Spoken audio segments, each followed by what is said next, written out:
The river had no mercy left. Rain slammed against the earth in sheets, turning soil to soup, flattening grass, and filling every hollow with muddy water. A wild Mustang, drenched and trembling, flailed in the flood. Its nostrils flared above the surface, eyes rimmed with white panic, neck stretched to keep from drowning. The current slammed against its ribs, twisted its legs beneath it. It had been trapped for hours, long enough that the fight was no longer rage, but desperation. At times, it almost went still, as though surrender were a kind of relief. But something in it, a sharp, primal thread, kept the muscles jerking, kept the hooves scraping uselessly at the submerged stones. It wasn't trying to escape anymore. It was just trying not to die. On the ridgeline above, where the wind carried a quieter kind of violence, a man rode slowly through the storm. His coat clung to his frame like a second skin, soaked black with rain. His hat dripped water down the line of his jaw, but he didn't raise a hand to wipe it. The horse beneath him was lean, cautious, ears flicking constantly. They'd come a long way, though neither the trail nor the man had the look of someone aiming for a destination. Eli Cutter hadn't been born in this stretch of land, but he moved through it like someone who understood how to disappear. He rode without hurry, without tension. A man who didn't expect company. A man who didn't run from ghosts because he'd stopped pretending they weren't real. Something pierced the storm's rhythm. A strange sound, high, strained. Not human. Not wind. Eli reined in. His horse shifted beneath him, uneasy. He turned his head toward the valley below, where floodwaters churned and swirled in furious spirals, carving new paths through the land. There, snagged against a half-submerged log, was the Mustang. Even from that distance, he could see its body shaking, soaked to the bone, struggling in the water like a creature already halfway gone. It bucked weakly. The current rolled over its back. Rain blurred the edges of everything, but that animal, struggling alone against a force too big to fight, was clear as day. Eli stared at it. His horse nickered and shifted again, impatient. But Eli didn't move. Not yet. There had been a fire, once. A dry summer and a lightning strike and wind too fast for anyone to fight.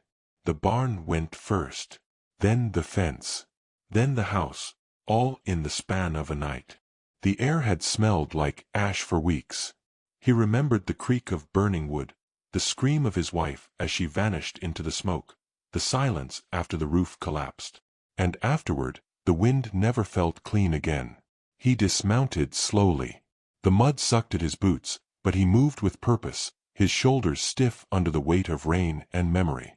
From his saddle, he pulled a coil of rope, worn but strong. He scanned the terrain, eyes locking on the shape of a stunted pine clinging to the slope just above the floodline. Its roots were deep. It would hold. The horse's head lifted briefly in the water, ears pinned flat. Its chest was heaving now, breaths shallow and uneven. The log shifted beneath it, threatening to let the current pull it deeper into the torrent. Eli's lips parted just slightly, but no sound came. He crouched beside the pine, tied the rope to the trunk, tested the tension. Then he descended. Mud slid beneath his boots. He didn't rush. Every movement was measured, deliberate. The horse wouldn't trust him. That wasn't the goal. But if it spooked too hard, it'd go under for good. 10 feet from the edge, the river roared louder, the cold rising from it like something alive. Eli spoke then, low, rough. Easy now. The wind snapped the words apart. You've got fight left in you. I can see it. The Mustang snorted, a wild, wet sound, and kicked. The movement nearly rolled it sideways. Eli crouched, steadying his breath. Closer now. 6 feet. 5. He uncoiled the rope slowly, shaping a loop with careful fingers. The animal's legs trembled. Its neck sagged. Its movements had grown sluggish. It wasn't giving up. It was running out. He remembered his daughter's voice, soft, fearless, once upon a time. She'd been 6. Loved stories about wild horses and distant mountains. She used to ask him to whistle when he rode so she could always hear him coming. One day she'd climbed on his old gelding bareback, laughed like thunder as she'd taken off through the field. He'd yelled after her, heart clenched in his chest, but she'd just waved. That was before the fire. The rope's loop wobbled in his hands. He forced focus back into his limbs. The horse was within reach now. Water frothed between them. The Mustang lifted its head again, and for a moment, their eyes met.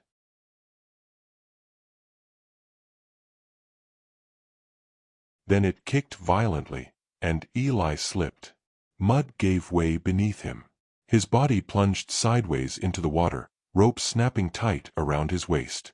Cold slammed into him like a fist. He fought to find footing, claws of the current tearing at his coat. The horse panicked at the sudden motion, striking out again. A hoof grazed Eli's shoulder, hard, but not breaking. He gasped and pulled himself upright, coughing river from his lungs. His hand found the rope, gripped it. He wasn't going to die in a flood. Not here. Not today. He stumbled back toward the bank, boots sliding, fingers screaming. When he made it to the edge, he fell hard onto the mud. He lay there a moment, drenched and panting, rain pouring into his open mouth. The Mustang was still trapped, still flailing, and still alive. Eli sat up, wiped blood from a gash above his brow. His breath came ragged. He looked out at the animal, which now watched him more than it watched the water. That was something. Not much, but something. He turned back to his horse, still tethered to a nearby tree, ears flat against its head. He reached into the saddlebag, pulled out a second length of rope, thinner this time. A plan began to take shape, half-formed, reckless, but the only one they had.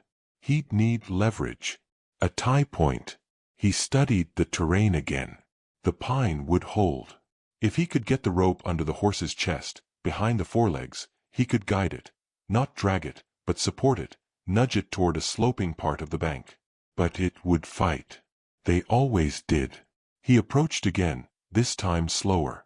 The horse turned its head. No ears pinned now, just wide, exhausted eyes. The water had taken most of its strength. That wasn't good news, not really. But it meant less fight. Not gonna hurt you, Eli murmured. Not gonna take you.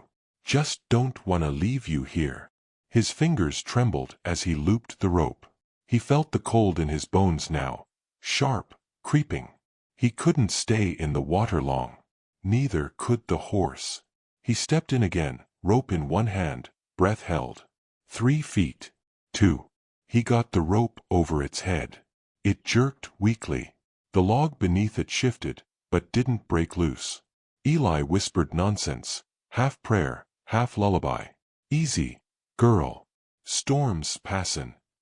Just need one more push. The water surged. He stumbled forward, caught himself against the log. Slid the rope down carefully, threading it under the horse's chest, tying it fast. Then he backed away, hand over hand, until he was out of the water.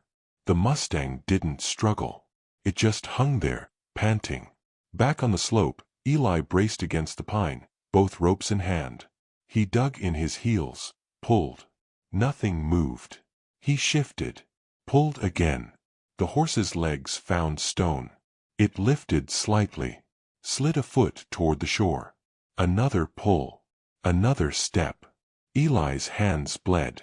His arms shook. But the horse kept coming. Then the rope slipped. Mud caved. He fell forward. And the log broke loose. The horse lurched with it. Water surged around its flanks, dragging it sideways. For a moment, it looked like the end. But the rope held. The rope held. Eli screamed, a hoarse, wordless roar, and yanked with everything left in him. The log wedged on a rock. The horse collided with it, gasping. Then, miracle of miracles, it found footing. Its hooves scraped. It shoved forward. And finally, trembling, soaked and half-drowned, it reached the shallow edge of the flood. Eli collapsed beside it, chest heaving. For a long moment, neither of them moved. Rain fell. The storm faded slowly. The horse lifted its head, looked at him again. Not wild anymore. Not tame either. Just watching. Eli touched the rope at its chest. Loosened it. Let it fall. "You're free," he rasped. "Wasn't trying to keep you." The Mustang didn't run. It just lay there, breathing. And Eli, for the first time in 5 years, let himself breathe too.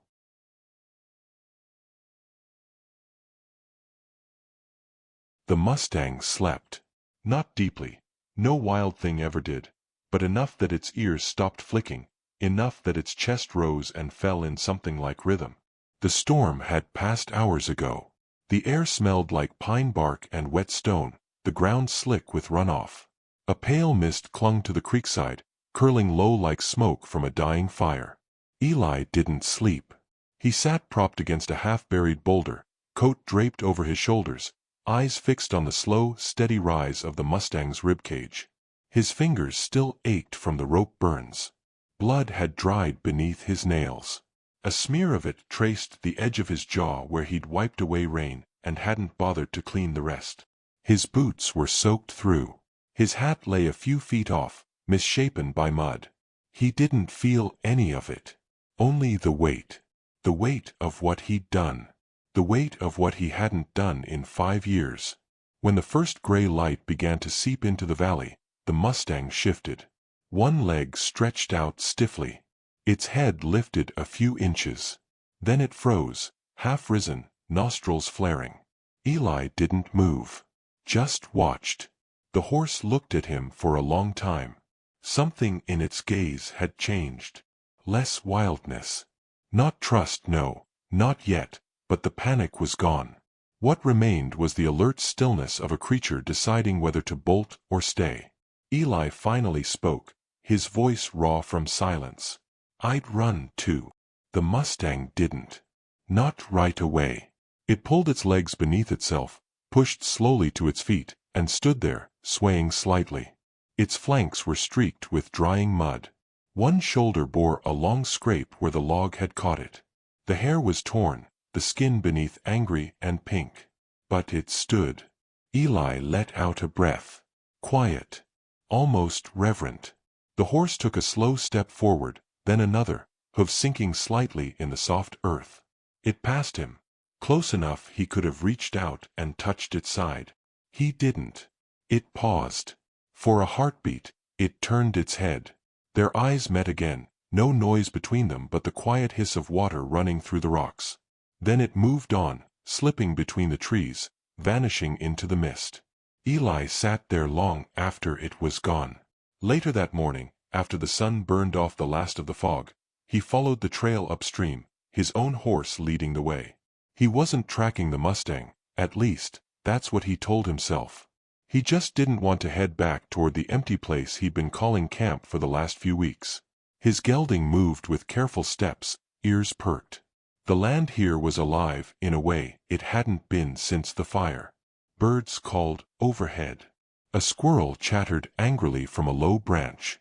Somewhere nearby, water lapped gently against rocks, the flood now receding into its natural course. They came upon hoofprints not long after. Fresh. Deep impressions from a horse not used to watching its step. No shoes. Wild. Eli paused. He crouched beside one of the tracks, fingertips brushing the edge. Still damp. Maybe an hour old. He kept riding. By mid-afternoon, he found a clearing half-sheltered by red rock and juniper. The ground was dry, the wind softer. A place to rest, maybe even make a small fire. He unsaddled the gelding and laid out his gear. His shoulders burned with fatigue. His hands were swollen and red, fingertips still raw. But he kept moving. That night, he dreamed. Not of fire or blood or screams, but of hooves in shallow water. Of a rope slipping through wet hands. Of laughter, high, free, carried on wind. He woke with his heart racing. The moon hung low over the horizon. His fire had long since gone cold. He sat up slowly, running a hand through his tangled hair. The wind had changed again. The scent on it was different. Not smoke. Not rain. Horse. He turned his head, slow and deliberate. At the edge of the clearing, partially obscured by the brush, stood the Mustang. Its body was outlined in silver light, mist gathering around its legs. It watched him. Not fearful. Not aggressive. Eli didn't reach for anything. Just sat there, still as stone. The Mustang stepped forward once. Then again. 2 steps into the firelight. Close enough now to see the dried blood along its shoulder. The scrape had crusted but looked painful. He didn't speak. Just waited. It sniffed the air. Lowered its head slightly. Then turned and disappeared again, slipping into the dark like a whisper. Eli didn't sleep the rest of the night. At first light, he prepared a poultice from pine sap and the crushed root of a plant his father had once shown him. He boiled water, soaked linen, ground bark with the back of his knife. Then he waited. 2 days passed. He rode along the tree line, following tracks when he found them, letting them vanish when they did. Once, he thought he heard a soft snort behind him. But when he turned, the trees were still. That night, the Mustang returned again. This time it came closer. It stood beside his horse, who stiffened but didn't panic. Eli stayed by the fire, eyes on the ground. "You're stubborn," he murmured. "Figured that out quick." The Mustang flicked an ear. He didn't rise. Didn't try to rope it. He just laid the salve gently on a flat stone, beside a bucket of water, and walked away. In the morning, the stone was empty. The bucket was tipped over. He smiled, just a little. The days blurred. They formed a quiet rhythm, Eli setting up camp near the edge of the river, always open, always still. The Mustang would come and go. Sometimes at a distance. Sometimes just outside the glow of the fire. It watched him build snares, watched him clean fish, watched him carve small figures from driftwood in the evenings, hands moving as if trying to remember what gentleness was. One night, as the wind picked up and cold crept in from the north, the Mustang didn't leave. It stood near the fire, legs tucked beneath it, eyes half-lidded. Breathing slow. Trust hadn't arrived, not really. But something else had settled in. Eli didn't move. He simply pulled the blanket tighter around his shoulders and said softly, "Storm's coming again." In the morning, he found it still there, watching him stir embers into flame. Its wound had begun to scab over cleanly. He didn't speak. Just nodded once. Later that afternoon, the clouds broke open. Rain again, hard and fast, turning the trails to sludge. Eli waited for the Mustang to flee. It didn't. Instead, it moved beside the shelter of a pine, water coursing off its back. Its coat rippled with muscle and cold. Its eyes met his, calm, aware. It stood its ground. As the rain fell, Eli crouched nearby, holding his hat over his eyes. A breath left his lungs, not tired, not broken, just lighter. After everything, after fire and loss and silence so loud it echoed, he wasn't alone anymore. And the Mustang, scarred and stubborn, wasn't either. When the rain stopped, the world went still. Eli reached out, not to grab, not to rope, but just to offer. The Mustang stepped forward, slowly, rainwater dripping from its mane, and touched its nose to his palm.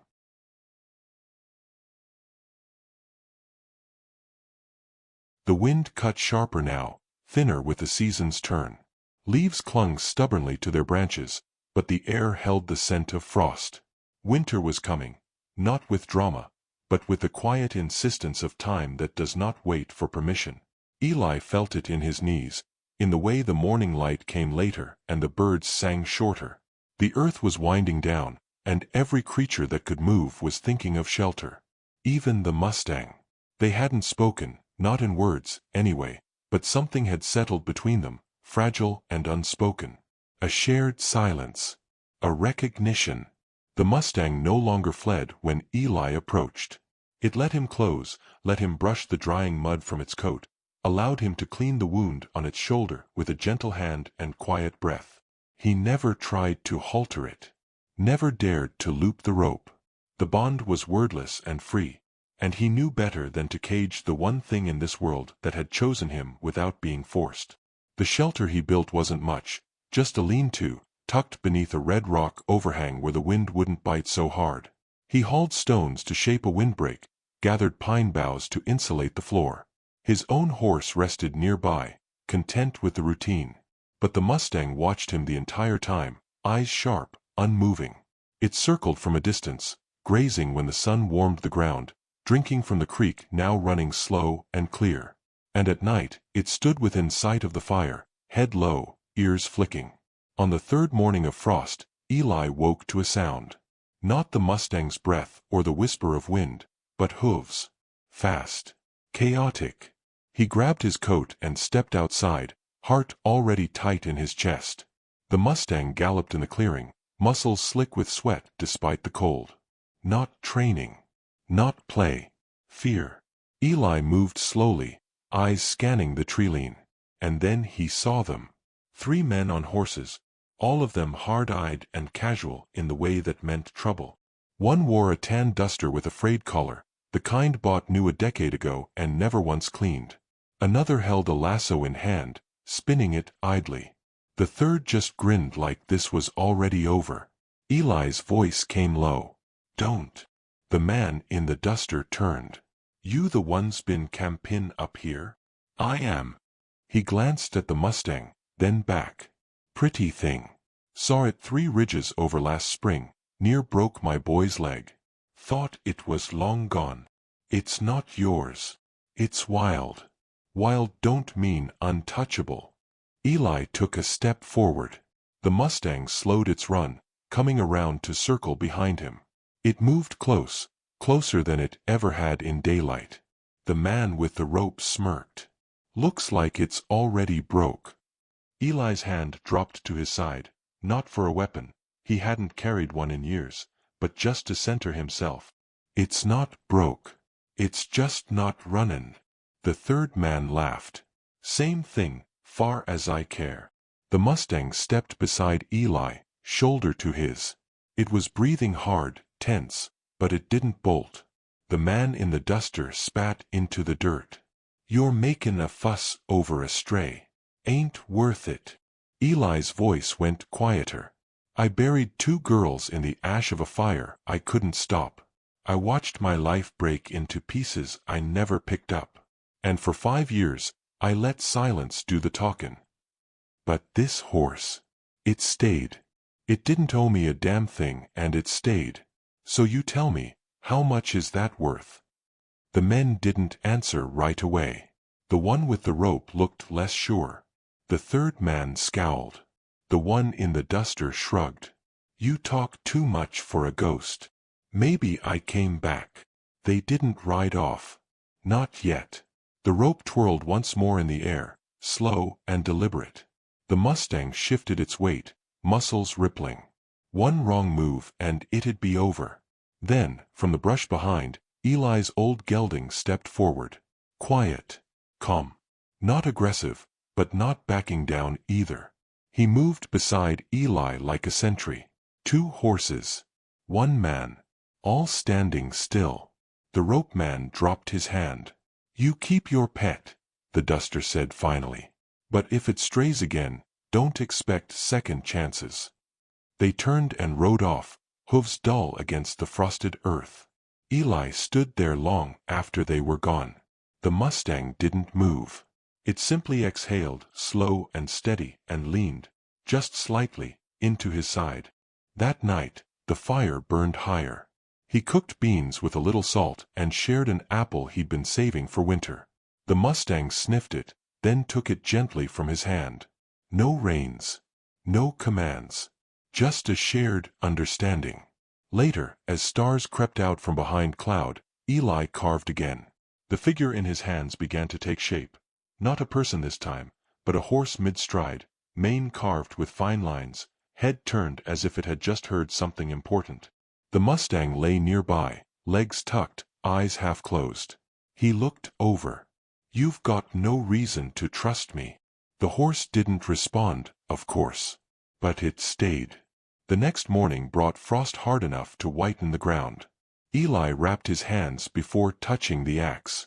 He split wood with slow, practiced movements, the rhythm of it dull but necessary. Midway through, the Mustang trotted off. He didn't follow. By now, it came and went on its own time. Sometimes for hours, sometimes a full day. It always returned. That had become the rule. But this time, when evening came, it didn't. Eli waited, stoked the fire, brewed bitter coffee. Still, the clearing stayed empty. Night deepened. Wind moaned through the trees. He told himself not to worry. By dawn, he was saddled and riding. The tracks led north. He followed them into the narrowing pass, where the wind funneled through stone and the shadows came earlier. The air smelled off, like something stirred up wrong. He found the first sign of struggle near the creek, a broken branch, blood on bark. Not a lot. Not fresh. But enough. Then a sound, sharp, distant. He pressed his horse forward. The trail curved sharply around a boulder, and on the other side, in a hollow scraped with hoofprints and claw marks, the Mustang stood, cornered. Its flanks were heaving, sides streaked with a fresh gash. A mountain lion crouched 20 feet away, muscles coiled. Eli didn't think. He just moved. He dropped from the saddle, grabbed the nearest stone, and shouted, a deep, guttural noise that split the air like thunder. The cat snarled, ears back, and sprang, but not at him. It circled, pacing. He hurled the rock. It missed. The cat darted back, not fleeing, but reconsidering. Another rock. Louder shout. This time, it ran. When the silence returned, it was thick and pulsing. The Mustang stood frozen, chest rising and falling fast. Eli approached slowly, palms open.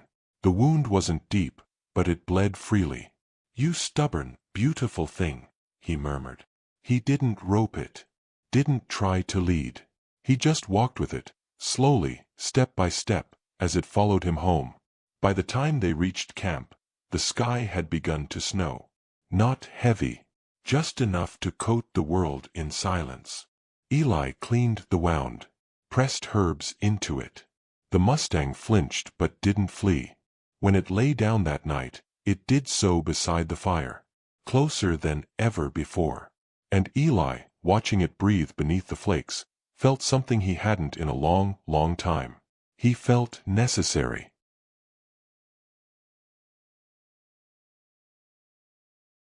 Snow came heavier the next day, not in the soft, silent drift of postcards, but in thick curtains that swallowed the trees and blurred the edges of the world.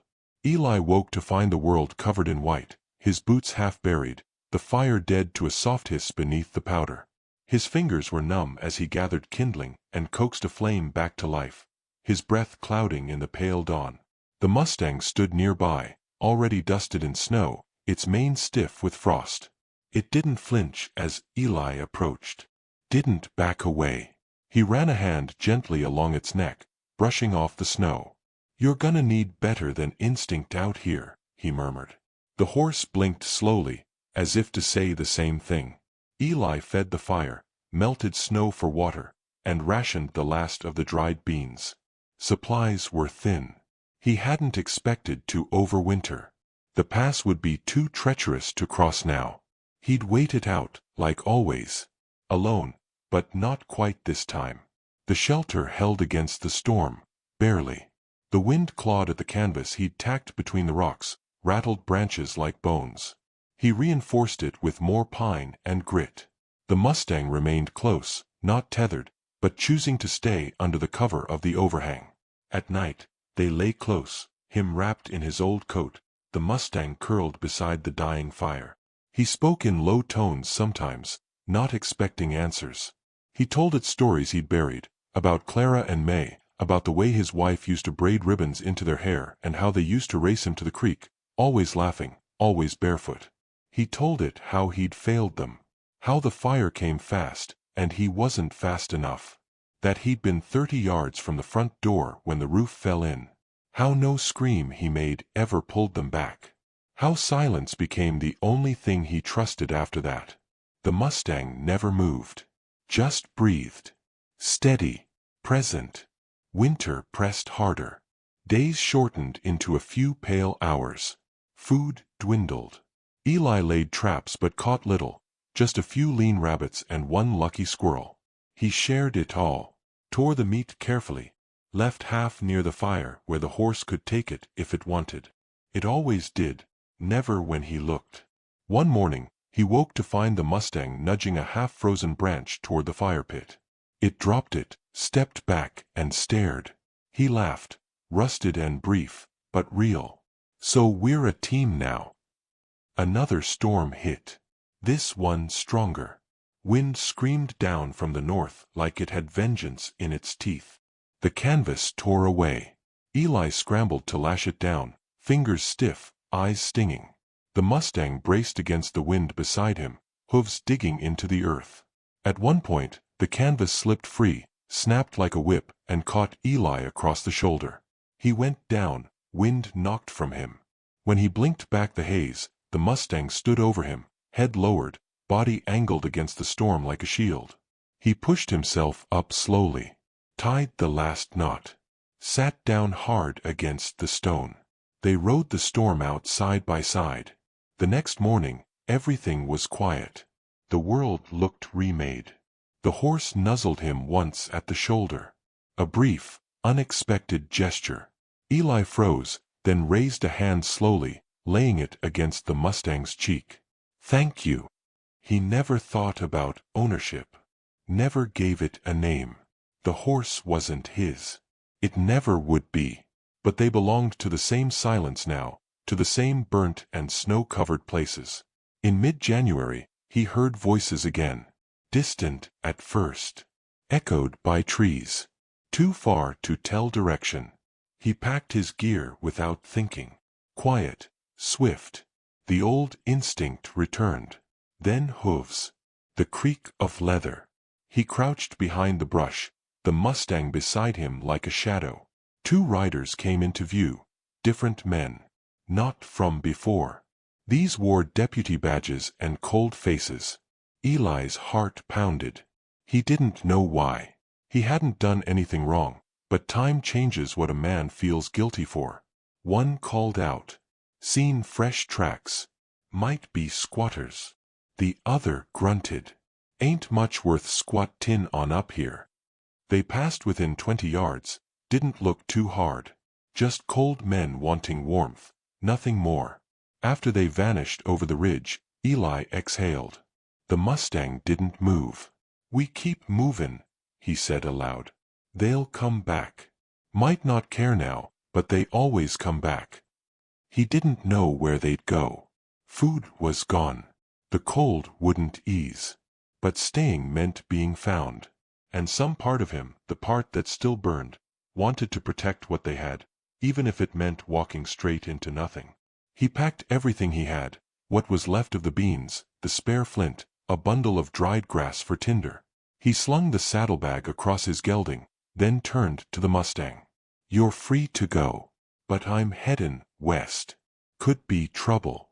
Could be worse. The horse looked at him, eyes unreadable. He took a step toward the trail. So did the Mustang. They traveled in silence. Through snow, through wind. The horse never faltered. Where the gelding stumbled, the Mustang led. It had lived wild, known storms, known hunger. It moved like it trusted the road even when the road vanished under snow.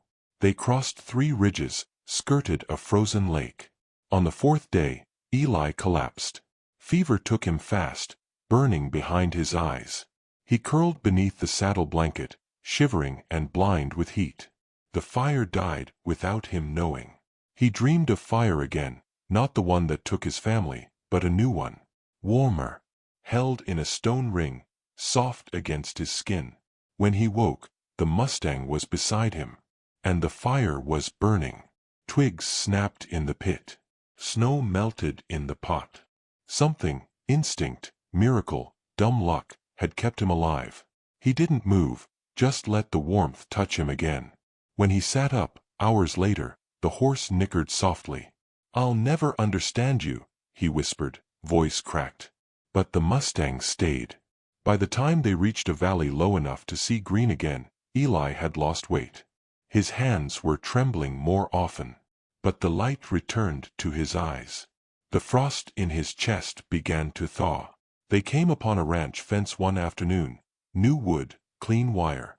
Smoke rose from a chimney in the distance. He stopped at the line, unsure. The Mustang did not. It walked ahead, paused, looked back. Eli followed. A woman met them at the gate, mid-40s, wary, rifle across her back.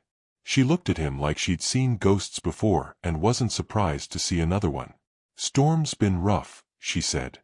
"Not many come through." "Didn't plan to," he said. She looked at the horse. "That yours?" He looked too. The Mustang stood tall and still, watching them. "No," he said.